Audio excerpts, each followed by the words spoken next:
RTV app వార్తల్ని క్షణాల్లో చదివే అవకాశం ఉంటుంది. ఒక న్యూస్ పేపర్, ఒక టెలివిజన్ ఛానల్ మీ చేతుల్లో ఎప్పుడూ ఉంటాయి. ప్రజాస్వామ్య పరిరక్షణ సమితి రాష్ట్ర స్థాయిలో గత 15 రోజుల క్రితం ఏర్పాటు కావడం జరిగింది. జస్టిస్ చంద్రకుమార్ గారు అధ్యక్షుడిగా, బి వినోద్ గారు, professor B Vinod, professor Padmaja Shah గారు వైస్ ప్రెసిడెంట్గా, అదేవిధంగా అబ్దుల్ మజీద్ షోయబ్ జనరల్ సెక్రటరీగా స్టేట్ లెవెల్ ఫోరం అనేది ఏర్పాటు చేసుకున్నాం. ఇప్పుడు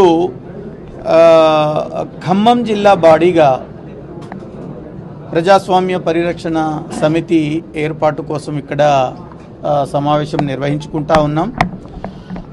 ఈ సమితి యొక్క ముఖ్య ఉద్దేశం ఏంటంటే ప్రజాస్వామ్యాన్ని పరిరక్షించుకోవాలి. Save democracy, save the nation, save India, save democracy పేరిట ఆ ఉద్దేశాన్ని ఈ సమితి ప్రజల్లోకి తీసుకెళ్తుంది. ముఖ్యంగా ప్రజల్లో ఈరోజు కేంద్ర ప్రభుత్వం ఏవైతే పాలసీస్ని అడాప్ట్ చేస్తూ ఉందో తద్వారా భారతదేశ రాజ్యాంగాన్ని మార్చాలి అనే ఒక కుట్రతో, కుతంత్రాలతో ముందుకు సాగుతూ ఉన్న పరిస్థితిలో ప్రజల్లో ఈ అవగాహన తీసుకురావడానికి ఈ పరిరక్షణ సమితి తన కార్యక్రమాల్ని డిజైన్ చేస్తూ ఉంది. ఈ కార్యక్రమంలో ఖమ్మం నగరంలో ఉన్న సోషల్ యాక్టివిస్టులు, ప్రొఫెసర్లు, లెక్చరర్స్, డాక్టర్స్, అదేవిధంగా అడ్వకేట్లతో పాటు ఎవరైతే సోషల్ మూమెంట్స్లో పనిచేస్తూ ఉన్నారో వాళ్ళందరూ ఇక్కడ హాజరై ఉన్నారు. రాజ్యాంగాన్ని కాపాడుకునే పరిస్థితిలో ఉన్నది, సంక్షోభంలో ఉంది. మళ్ళొక్కసారి మోడీ గినిక ప్రధానమంత్రి అయితే ఈ యొక్క మైనార్టీ ప్రజానికం కావచ్చు, కమ్యూనిస్టులు కావచ్చు, మిగతా వాళ్ళందరూ కూడా సెకండ్ గ్రేడ్ సిటిజన్స్గా, అంటే బానిసల కన్నా హీనంగా, ఓటు హక్కు ఉండదు వాళ్ళకి. సో అటువంటి పరిస్థితి దాపరించబోతుంది. కాబట్టి ఎట్టి పరిస్థితుల్లో కూడా మన అందరం కూడా యునైట్ కావాల్సిన అవసరం ఆసన్నమైంది.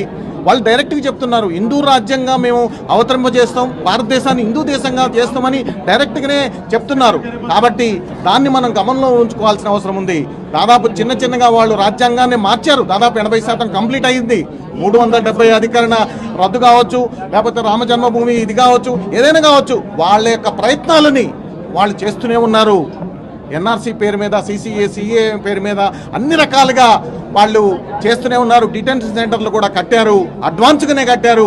వాళ్ళు మనకన్నా చాలా అడ్వాన్స్గా ఆలోచిస్తున్నారు. రాజ్యాంగాన్ని మార్చాలి, మేము చెప్పిందే వేదము, మీరెవరు మమ్మల్ని అడగటానికి అనే వాదన ఎక్కువ తీసుకొస్తున్నారు. కాబట్టి ప్రజాస్వామ్యాన్ని రక్షించాలనంటే మన రాజ్యాంగాన్ని, డాక్టర్ బాబాసాహెబ్ అంబేద్కర్ రాసిచ్చినటువంటి రాజ్యాంగాన్ని మనం కాపాడుకుంటేనే మన బతుకులు మంచిగా ఉంటాయి తప్ప అది కాపాడుకునే పరిస్థితిలో మాత్రం మనం బానిసల కన్నా హీనంగా బతికే పరిస్థితి దాపరిస్తుందని తెలియజేస్తుంది. మరిన్ని వీడియోస్ కోసం ఛానల్ ని సబ్స్క్రైబ్ చేయండి. లేటెస్ట్ అప్డేట్స్ కోసం వాట్సాప్ ఛానల్ ని ఫాలో చేయండి.